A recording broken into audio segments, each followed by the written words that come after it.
Hello friends, I am Samim Alam from English Point. You all are the most welcome today in English Point.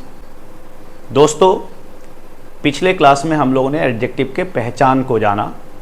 सबसे पहला पहचान हम लोगों ने जाना, यदि वर्ब जैसे किसी शब्द के साथ हुआ, हुए, हुई जैसे शब्दों का प्रयोग किया गया हो, जो अपने बाद आने वाले नाउन को क्वालिफाई कर रहा हो, तो उसे एडजेक्टिव माना जाता है। भले से देखने में वो वर्ब जैसा दिखता हो, बट वह अपने बाद आने वाले नाउन को क्वालिफाई करता है, इस वजह से उसे एडजेक्टिव माना जाता है। जैसे हारा हुआ व्यक्ति, चुराई हुई कलम, फटी हुई किताब, फटे हुए कपड़े, इन सभी को हमने देखा एडजेक्टिव के रूप में। उसके बाद आपने एडजेक्टिव का एक और पहचान जाना कि यदि वर्ब जैसे किसी शब्द के साथ वाला, वाले, वाली जैसे शब्दों का प्रयोग किया गया हो, जिससे किसी क्रिया का लगातार होने का बोध होता हो और वह अपने बाद आने वाले नाउन को क्वालिफाई भी करता हो, तो उसे भी एडजेक्टिव माना जाता है। जैसे दौड़ने वाला व्यक्ति, बोलने वाला व्यक्ति, लिखने वाली कलम, बात करने वाला दोस्त, इन सभी को भी एडजेक्टिव कहा जाता है, क्योंकि ये सभी भी अपने बाद आने वाले नाउन को क्वालिफाई करते हैं। आज हम लोग एडजेक्टिव का एक और पहचान जानेंगे। आपने एडजेक्टिव के डेफिनेशन को जाना कि वह शब्द जो किसी नाउन या प्रोनाउन की विशेषता बतावे, उसे एडजेक्टिव कहा जाता है। भले से वह शब्द देखने में पार्ट्स ऑफ स्पीच के किसी भी भाग से बिलोंग करे, मगर वह शब्द यदि किसी नाउन या प्रोनाउन की विशेषता बता रहा हो, तो उसे एडजेक्टिव माना जाता है। इसलिए हमें एडजेक्टिव के पहचान को भी समझना है, आखिर किस शब्द को एडजेक्टिव कहा जाता है। डिफिनेशन तो हमने जाना, मगर कुछ ऐसे शब्द हैं जो एडजेक्टिव जैसे नहीं दिखते हैं, उसके बावजूद वे एडजेक्टिव जैसा काम करते हैं, इस वजह से उन्हें भी एडजेक्टिव माना जाता है। जैसे हम लोगों ने पहला पहचान को जाना, यदि वर्ब जैसे किसी शब्द के साथ हुआ, हुए, हुई जैसे शब्दों का प्रयोग किया गया हो, जिससे पास्ट यानी बीते हुए समय में किसी क्रिया के समापन का बोध होता हो और वह अपने बाद आने वाले नाउन को क्वालिफाई भी करता हो, यानी अपने बाद आने वाले नाउन की विशेषता भी बताता हो, तो उसे एडजेक्टिव माना जाता है। जिसे अंग्रेजी में प्रयोग करने का तरीका सीखा हम लोगों ने, तो वैसे सभी वर्ब्स को पास्ट पार्टिसिपल का रूप देकर एडजेक्टिव बनाया जाता है। जैसे हारा हुआ व्यक्ति, आपने इसको अंग्रेजी में प्रयोग किया, अ डिफीटेड पर्सन। चुराई हुई कलम, अ स्टोलन पेन। फटी हुई किताब, अ टॉर्न बुक। फटा हुआ कपड़ा, अ टॉर्न क्लॉथ। टूटी हुई कुर्सी, अ ब्रोकन चेयर। इस तरह से हम लोगों ने पहला पहचान को जाना। उसके बाद एक और पहचान हम लोगों ने जाना कि यदि वर्ब जैसे किसी शब्द के साथ वाला, वाले, वाली जैसे शब्दों का प्रयोग किया गया हो, जिससे किसी क्रिया का लगातार होने का बोध होता हो, जो अपने बाद आने वाले नाउन को क्वालिफाई भी करता हो, उसे भी एडजेक्टिव माना जाता है। जैसे लिखने वाली कलम, दौड़ने वाला व्यक्ति, बात करने वाला दोस्त, बात करने वाला व्यक्ति, पढ़ने वाली किताब। इस तरह से हम लोगों ने एडजेक्टिव का दूसरा पहचान जाना, जिसे अंग्रेजी में प्रयोग करने के लिए बताया गया कि वैसे सभी वर्ब्स जिसके साथ वाला, वाले, वाली जैसे शब्दों का प्रयोग किया गया हो, जिससे किसी क्रिया का लगातार होने का बोध होता हो और वह अपने बाद आने वाले नाउन को क्वालिफाई भी करता हो, तो उसे अंग्रेजी में प्रयोग करने के लिए उस वर्ब में आईएनजी प्रयोग करने को कहा गया। जैसे ही हम उस वर्ब में आईएनजी का प्रयोग करेंगे, वह एडजेक्टिव का रूप ले लेगा और अपने बाद आने वाले नाउन को क्वालिफाई भी करेगा। जैसे दौड़ने वाला घोड़ा, अ रनिंग हॉर्स। दौड़ने वाला व्यक्ति, अ रनिंग पर्सन। टहलने वाला व्यक्ति, अ वॉकिंग पर्सन। बात करने वाला दोस्त, और टॉकिंग फ्रेंड, लिखने वाली कलम, राइटिंग पेन, पढ़ने वाली किताब, रीडिंग बुक। इस तरह से हम लोगों ने पिछले क्लास में दो पहचान को जाना कि आखिर पार्ट्स ऑफ स्पीच के दूसरे भाग से दिखने वाले शब्द को एडजेक्टिव का रूप कैसे देंगे। आज फिर से एडजेक्टिव के एक और पहचान को हम लोग जानेंगे। बताया कि यदि वर्ब जैसे किसी शब्द के साथ ता हुआ, ते हुए, ती हुई जैसे शब्दों का प्रयोग किया गया हो, जिससे किसी क्रिया का लगातार होने का बोध होता हो। देखिए, जब वर्ब जैसे किसी शब्द के साथ ता हुआ, ते हुए, ती हुई जैसे शब्दों का प्रयोग किया गया हो तो उससे किसी क्रिया का लगातार होने का बोध होगा और वह अपने बाद आने वाले नाउन को क्वालिफाई भी करेगा। जैसे टहलता हुआ व्यक्ति, दौड़ता हुआ घोड़ा,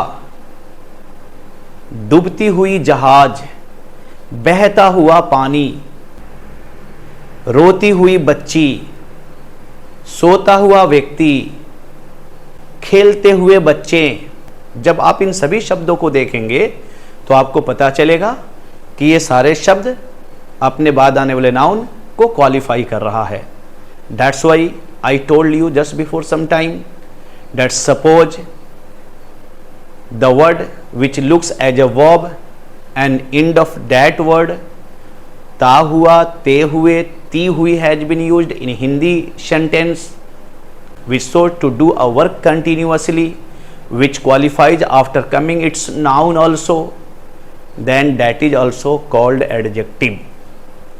क्या बताया गया कि यदि वर्ब जैसे किसी शब्द के साथ ता हुआ, ते हुए, ती हुई जैसे शब्दों का प्रयोग किया गया हो, जिससे किसी क्रिया का लगातार होने का बोध होता हो और वह अपने बाद आने वाले नाउन को क्वालिफाई भी करता हो, तो वैसे सभी वर्ब्स को एडजेक्टिव माना जाता है।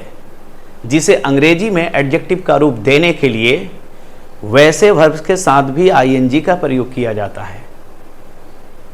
चूंकि जिस वर्ब के साथ हिंदी के वाक्यों में ता हुआ, ते हुए, ती हुई जैसे शब्दों का प्रयोग किया गया हो, उससे किसी क्रिया का लगातार होने का बोध होता है और वही शब्द अपने बाद आने वाले नाउन को क्वालिफाई भी करता है। यही कारण है कि जब आप इसे अंग्रेजी में प्रयोग करेंगे तो वैसे सभी वर्ब्स के साथ आईएनजी का प्रयोग करेंगे, जिससे उस क्रिया का लगातार होने का बोध भी होगा और वह अपने बाद आने वाले नाउन को क्वालिफाई भी करेगा। जैसे दौड़ता हुआ घोड़ा, आप जब इसको अंग्रेजी में प्रयोग करेंगे तो दौड़ता हुआ शब्द को एडजेक्टिव का रूप देने के लिए आप उसमें आईएनजी का प्रयोग करेंगे। क्यों ऐसा करेंगे?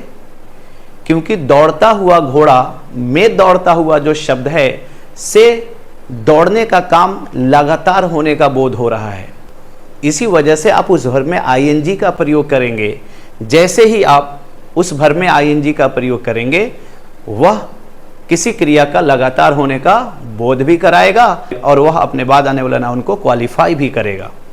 जैसे दौड़ता हुआ घोड़ा, तो दौड़ता हुआ यानी दौड़ने का अंग्रेजी रन होता है और चूंकि यहाँ दौड़ता हुआ से क्रिया का लगातार होने का बोध हो रहा है, इसलिए रन में आईएनजी जोड़ देंगे तो हो जाएगा रनिंग। और उसके बाद घोड़ा का अंग्रेजी प्रयोग करेंगे हॉर्स, तो हो जाएगा अ रनिंग हॉर्स।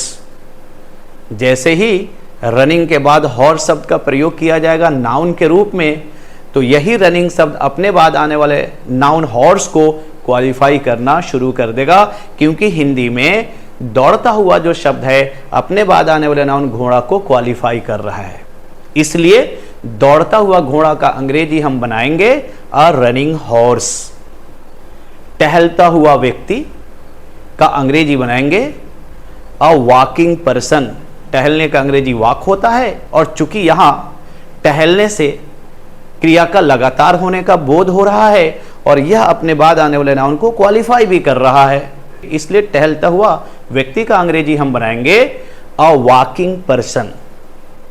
डूबती हुई जहाज, डूबती हुई, डूबना एक वर्ब है, उसमें हुई शब्द का प्रयोग हुआ है, इससे क्रिया का लगातार होने का बोध हो रहा है।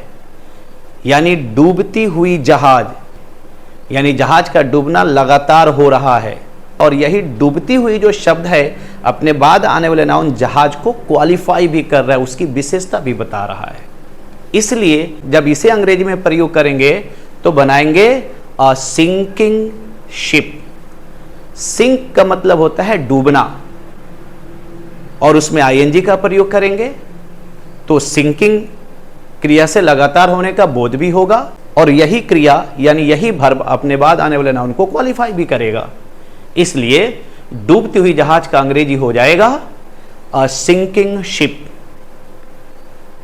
रोती हुई बच्ची, कभी भी कोई बच्ची रोती है तो वो चिल्लाते हुए रोती है। हालांकि रोने का अंग्रेजी वीप भी होता है और क्राई भी होता है। यहां हम रोने का अंग्रेजी वीप नहीं प्रयोग करेंगे, क्योंकि जब कोई छोटी बच्ची रोती है तो वह चिल्लाते हुए रोती है, और चिल्लाते हुए रोने का अंग्रेजी क्राई होता है।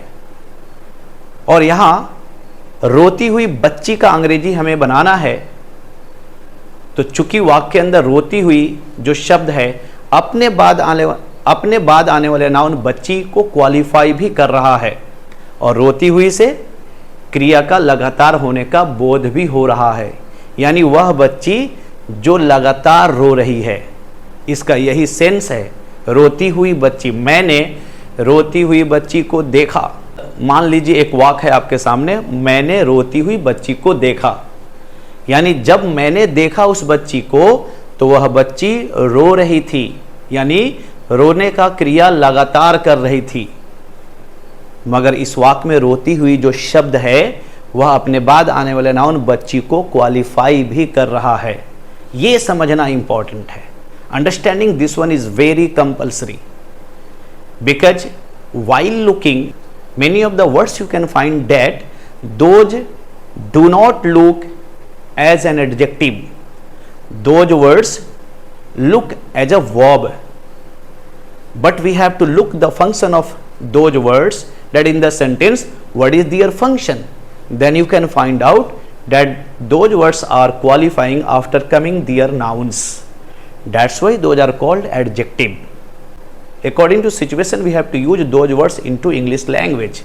कभी कभी किसी वर्ब से किसी काम के समाप्त होने का बोध होता है और वह अपने बाद आने वाले नाउन को क्वालिफाई भी करता है, तो उसे पास्ट पार्टिसिपल का रूप दे करके एडजेक्टिव बनाया जाता है। जैसे हारा हुआ व्यक्ति, आप उसके लिए प्रयोग करते हैं अ डिफीटेड पर्सन। फटी हुई किताब, यहाँ पे किताब का फटने का काम पहले ही हो चुका है, यानी किताब पहले से ही फटी हुई है, तो इसे आप बनाते हैं अ टॉर्न बुक। फटा हुआ कपड़ा, कपड़ा वह जो पहले से फटा हुआ है, तो यहाँ पे आप ट्रांसलेट करते हैं, यहाँ पे अनुवाद करते हैं अ टॉर्न क्लॉथ। टूटी हुई कुर्सी, यानी वह कुर्सी जो पहले से ही टूट चुकी है, तो आप इसको ट्रांसलेट करते हैं अ ब्रोकन चेयर। चुराई हुई कलम, यानी वह कलम जो किसी ने पहले ही चुरा लिया है, यानी चुराने का काम समाप्त हो चुका है बीते हुए समय में, तो उसके लिए आप प्रयोग करते हैं अ स्टोलन पेन। बेचा हुआ फल, यानी वह फल जो बेचा जा चुका है, के लिए आप प्रयोग करते हैं अ सोल्ड फ्रूट। दैट्स वाई यहाँ पे आप वर्ब को एडजेक्टिव का रूप देने के लिए पास्ट पार्टिसिपल में प्रयोग कर रहे हैं। कभी किसी वर्ब के साथ वाला, वाले, वाली लगा होता है, जिससे किसी क्रिया का लगातार होने का बोध होता है, जो अपने बाद आने वाले नाउन को क्वालिफाई भी करता है, तो उसे अंग्रेजी में आप एडजेक्टिव का रूप देने के लिए उस वर्ब में आईएनजी जोड़ देते हैं। जैसे लिखने वाली कलम, अ राइटिंग पेन, पढ़ने वाली किताब, अ रीडिंग बुक, दौड़ने वाला घोड़ा, अ रनिंग हॉर्स। तो इस तरह से आप कभी वर्ब में आईएनजी का प्रयोग करके उसे एडजेक्टिव का रूप देते हैं, मगर उस वर्ब में जिसके साथ वाला, वाले, वाली जैसे शब्दों का प्रयोग हिंदी के वाक्य में किया गया हो। मगर आज हम लोगों ने एक और पहचान को जाना। यदि वर्ब जैसे किसी शब्द के साथ ता हुआ, ते हुए, ती हुई जैसे शब्दों का प्रयोग किया गया हो, जिससे किसी क्रिया का लगातार होने का बोध हो रहा हो और वह अपने बाद आने वाले नाउन को क्वालिफाई भी कर रहा हो, तो उसे अंग्रेजी में प्रयोग करने के लिए आप वैसे सभी वर्ब में आईएनजी का प्रयोग करेंगे। वाला, वाले, वाली के साथ भी हम लोगों ने आईएनजी का प्रयोग किया और यहां ता हुआ, ते हुए, ती हुई जैसे शब्दों का प्रयोग यदि किसी वर्ब के साथ किया गया हो और उस वर्ब से किसी क्रिया का लगातार होने का बोध हो रहा हो और वह अपने बाद आने वाले नाउन को क्वालिफाई भी कर रहा हो, तो इस तरह के वर्ब्स में भी आईएनजी का प्रयोग कर आप एडजेक्टिव का रूप देंगे। आपके सामने हिंदी में एक वाक्य आएगा कि उसने अपनी कार से टहलते हुए व्यक्ति को ठोकर मार दिया। इस सेंटेंस को ट्रांसलेट करेंगे, he hit a walking man by his car. इस वाक्य के अंदर टहलते हुए आदमी के लिए आपने प्रयोग किया अ वॉकिंग मैन। इस वाक्य में वॉकिंग जो शब्द है टहलने का, लगातार होने का बोध भी करा रहा है, इसलिए आप वाक्य में आईएनजी जोड़कर क्रिया से लगातार होने का बोध भी करा रहे हैं और यही वॉकिंग जो शब्द है अपने बाद आने वाला नाउन मैन को क्वालिफाई भी कर रहा है। मैंने डूबते हुए जहाज को देखा। ट्रांसलेट करेंगे, I saw a sinking ship. इस वाक्य के अंदर सिंकिंग जो शब्द है ये अपने बाद आने वाले नाउन को क्वालिफाई भी कर रहा है और सिंक में आईएनजी जोड़कर आप इस क्रिया से लगातार होने का बोध भी करा रहे हैं। इस तरह से जब किसी हिंदी के वाक्य में वर्ब जैसे किसी शब्द के साथ ता हुआ, ते हुए, ती हुई जैसे शब्दों का प्रयोग किया गया हो, जिससे किसी क्रिया का लगातार होने का बोध भी हो रहा हो और वह अपने बाद आने वाले नाउन को क्वालिफाई भी कर रहा हो, तो वैसे सभी वर्ब्स के साथ आईएनजी का प्रयोग कर उससे क्रिया का लगातार होने का बोध भी कराएंगे और वही शब्द अपने बाद आने वाले नाउन को क्वालिफाई भी करेगा।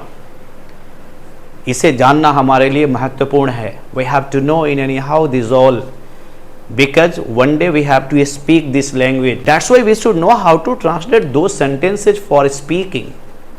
इसलिए इन सभी को जानना हमारे लिए महत्वपूर्ण है कि आखिर किस वाक्य में कौन सा शब्द एडजेक्टिव के रूप में काम कर रहा है और उसे अंग्रेजी में हम एडजेक्टिव का रूप कैसे देंगे। चलिए अब बोर्ड पर हम उदाहरण के जरिए समझते हैं इन शब्दों को अंग्रेजी वाक्यों में प्रयोग कैसे करेंगे। जैसे है दौड़ता हुआ घोड़ा, तो यहां प्रयोग करेंगे अ रनिंग हॉर्स। दौड़ना शब्द का अंग्रेजी रन होता है और रन में आईएनजी जोड़ देंगे और उसके बाद हॉर्स का प्रयोग करेंगे, तो यही रनिंग जो शब्द है अपने बाद आने वाला नाउन हॉर्स को क्वालिफाई भी करेगा। जैसे दौड़ता हुआ घोड़ा, तो बनाएंगे अ रनिंग हॉर्स। टहलता हुआ व्यक्ति, प्रयोग करेंगे अ वॉकिंग। टहलने का अंग्रेजी वॉक होता है, इसी में आईएनजी जोड़ देना है, अ वॉकिंग पर्सन। चलती हुई ट्रेन, प्रयोग करेंगे अ रनिंग। चलने का अंग्रेजी रन होता है, रन में आईएनजी जोड़ देंगे, अ रनिंग ट्रेन।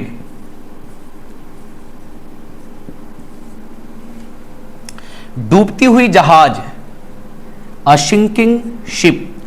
डूबने का अंग्रेजी होता है सिंक, इसी में आईएनजी का प्रयोग करेंगे और उसके बाद जहाज के लिए शिप लिखेंगे। जैसे ही अ सिंकिंग शिप यानी सिंकिंग का प्रयोग करेंगे तो यह सिंकिंग शब्द अपने बाद आने वाले नाउन शिप को क्वालिफाई करेगा, इस वजह से आप इसे एडजेक्टिव मानेंगे। टिमटिमाते हुए तारे, टिमटिमाने का अंग्रेजी ट्विंकल होता है। अब तारे चूंकि टिमटिमा रहे हैं, टिमटिमाने का काम लगातार कर रहे हैं, तो उसी ट्विंकल में आईएनजी जोड़ देंगे। ट्विंकलिंग और तारे स्टार्स। अब यहाँ पे ट्विंकलिंग जो शब्द है अपने बाद आने वाले नाउन स्टार्स को क्वालिफाई भी करेगा, चूंकि ट्विंकल में आपने आईएनजी जोड़ा तो उससे क्रिया का लगातार होने का बोध भी होगा, तो टिमटिमाते हुए तारे का अंग्रेजी हो जाएगा ट्विंकलिंग स्टार्स। तो लिखेंगे यहां पे ट्विंकलिंग स्टार्स।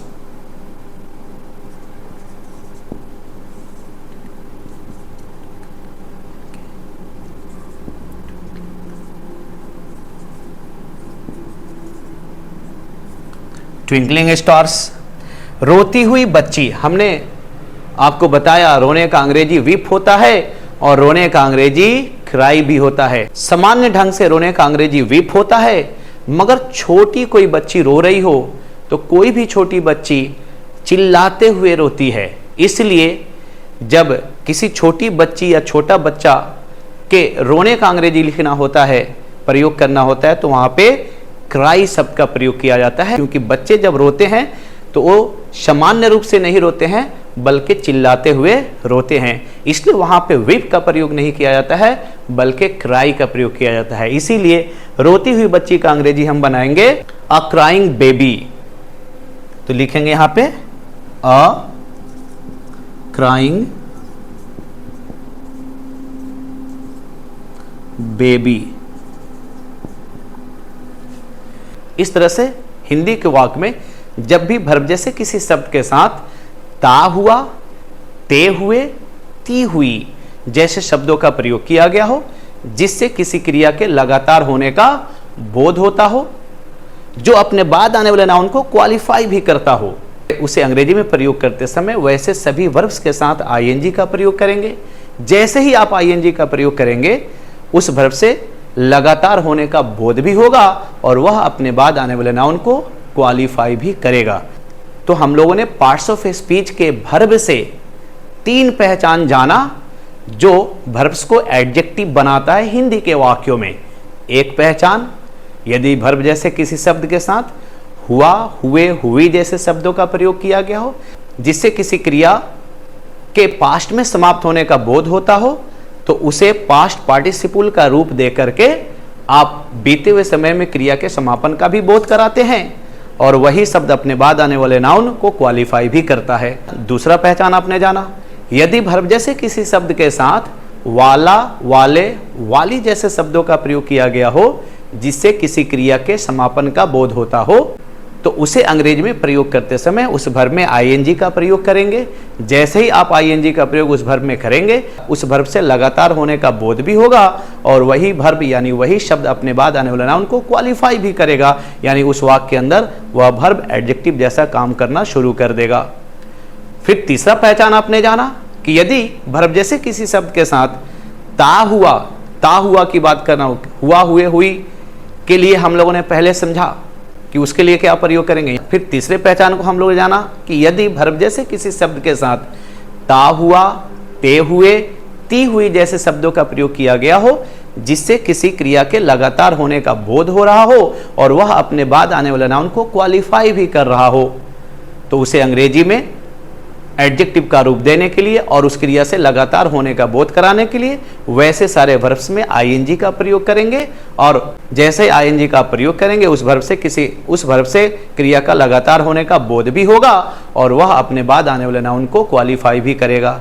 इस तरह से हम लोगों ने एडजेक्टिव को पहचानने का 3 तरीका सीखा, जो स्वयं एडजेक्टिव से बिलोंग नहीं करता है बल्कि पार्ट्स ऑफ स्पीच के दूसरे भाग से बिलोंग करता है, परंतु वे सभी शब्द एडजेक्टिव जैसा काम करता है वाक्यों के अंदर। हालांकि ये सभी शब्द पार्ट्स ऑफ स्पीच के वर्ब से बिलोंग करता है और वर्ब से किसी क्रिया का होने का बोध होता है, मगर इन सारे शब्दों से किसी क्रिया का होने का बोध नहीं, बल्कि ये अपने बाद आने वाले नाउन को क्वालिफाई करेगा। इसलिए हम इन तीनों पहचान को हमेशा अपने दिमाग में रखेंगे, क्योंकि बात करने के दौरान ये शब्द कभी भी आ सकते हैं। तो जब ये शब्द आ जाएं तो उसको वर्ब जैसा प्रयोग नहीं करेंगे बल्कि उन्हें एडजेक्टिव जैसा प्रयोग करेंगे। उन्हें एडजेक्टिव जैसा प्रयोग करने के लिए आपको तरीका बताया गया कि अंग्रेजी में उन्हें एडजेक्टिव जैसा प्रयोग कैसे करेंगे, जिनकी 3 पहचान बताई गई। एक हुआ, हुए, हुई, दूसरा वाला, वाले, वाली और तीसरा ता हुआ, ते हुए, ती हुई। ये सारे शब्द अगर वर्ब जैसे किसी शब्द के साथ प्रयोग किया गया हो तो उसे अंग्रेजी में प्रयोग करने के लिए कभी उसे पास्ट पार्टिसिपल का रूप देंगे और कभी उसमें आईएनजी का प्रयोग करेंगे। That's why learning this all is very very compulsory. अब थोड़ा हम समझेंगे इनको वाक्यों के अंदर कि अंग्रेजी के वाक्यों में इनको प्रयोग कैसे किया जाता है, किस तरह का हिंदी का सेंटेंस होगा उसे अंग्रेजी में हम ट्रांसलेट कैसे करेंगे, थोड़ा हम लोग बोर्ड पे और देखेंगे।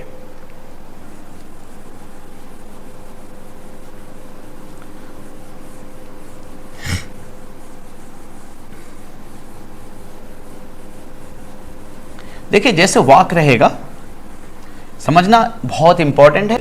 We are learner of English language, that's why we have to understand that if this type of sentence will come before us to translate into English language while speaking, then how can we translate it? जैसे sentence रहेगा, मैंने एक डूबते हुए जहाज को देखा। मैंने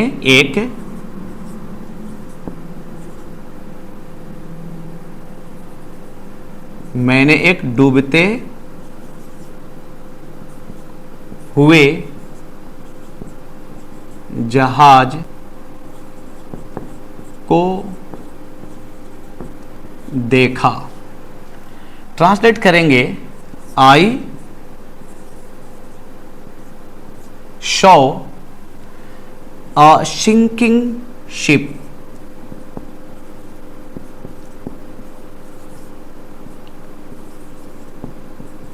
आई सॉ अ सिंकिंग शिप। उसने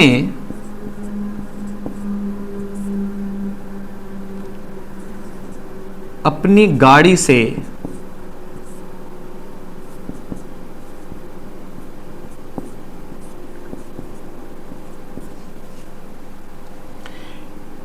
टहलते हुए व्यक्ति को ठोक दिया।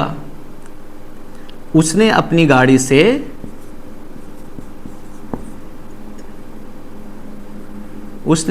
से टहलते हुए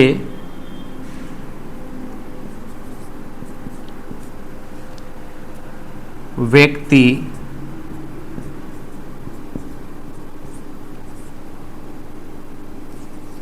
को ठोक दिया।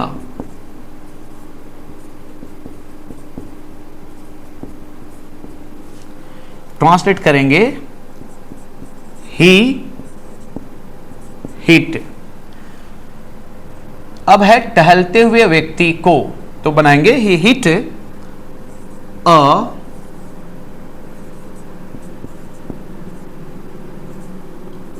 Walking person. अपने गाड़ी से, तो बाई हिज कार। उसने अपने गाड़ी से टहलते हुए व्यक्ति को ठोक दिया, तो he hit a walking person.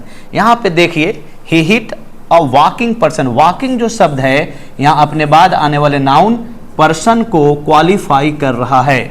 इसलिए हिंदी के वाक्य को देखेंगे तो आपको पता चलेगा टहलते हुए जो शब्द है इससे क्रिया का लगातार होने का बोध हो रहा है। इसलिए जब इसे ट्रांसलेट करेंगे तो सेंटेंस के अंदर टहलने का अंग्रेजी वॉक होगा और उसमें आईएनजी का प्रयोग करेंगे, तो इससे क्रिया का लगातार होने का बोध भी हो जाएगा और यही शब्द वॉकिंग अपने बाद आने वाले नाउन पर्सन को क्वालिफाई भी करेगा, क्योंकि हिंदी के वाक्य में टहलते हुए जो शब्द है अपने बाद आने वाले नाउन व्यक्ति को क्वालिफाई भी कर रहा है और टहलने का क्रिया लगातार हो रहा है। इस वजह से टहलने का अंग्रेजी वॉक लिखेंगे और उसमें आईएनजी का प्रयोग कर देंगे। इस वाक्य को देखेंगे, सिंकिंग शिप। सेंटेंस है हिंदी का, मैंने एक डूबते हुए जहाज को देखा। यानी जब मैंने जहाज को देखा तो वह जहाज डूब रही थी, यानी वाक्य के अंदर जहाज के डूबने का क्रिया लगातार चल रहा था मेरे देखने के समय में।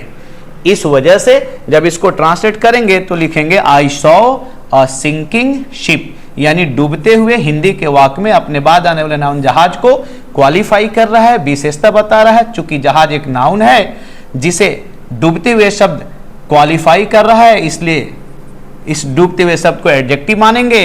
और चूंकि डूबने के समय में डूबने का क्रिया लगातार हो रहा है, इस वजह से आप सिंक में आईएनजी जोड़ेंगे और यही सिंक जिसमें आईएनजी का प्रयोग किया गया है उससे लगातार होने का बोध कराने के लिए या अंग्रेजी के वाक्य में सिंकिंग अपने बाद आने वाला नाउन शिप को क्वालिफाई भी कर रहा है। ठीक उसी तरह से सेंटेंस रहेगा, मुझे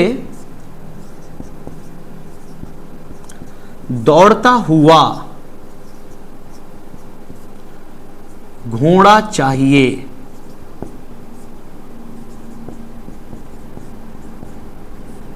मुझे दौड़ता हुआ घोड़ा चाहिए, इस वाक्य को जब आप देखेंगे दौड़ना शब्द के साथ हुआ शब्द लगा है जो इस दौड़ने से क्रिया का लगातार होने का बोध भी करा रहा है और यही शब्द अपने बाद आने वाला घोड़ा को क्वालिफाई भी कर रहा है। इसलिए हिंदी के वाक्य में शब्द दौड़ता हुआ एक एडजेक्टिव जैसा काम कर रहा है क्योंकि ये अपने बाद आने वाला नाउन घोड़ा को क्वालिफाई कर रहा है। जब आप इसे ट्रांसलेट करेंगे तो बनाएंगे I want a running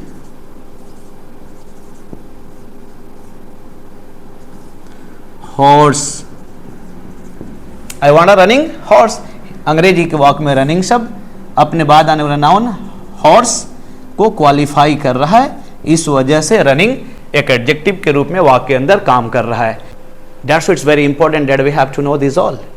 If this type of word will come, then like this we have to use these all words in the sentence. Thank you for listening and watching me.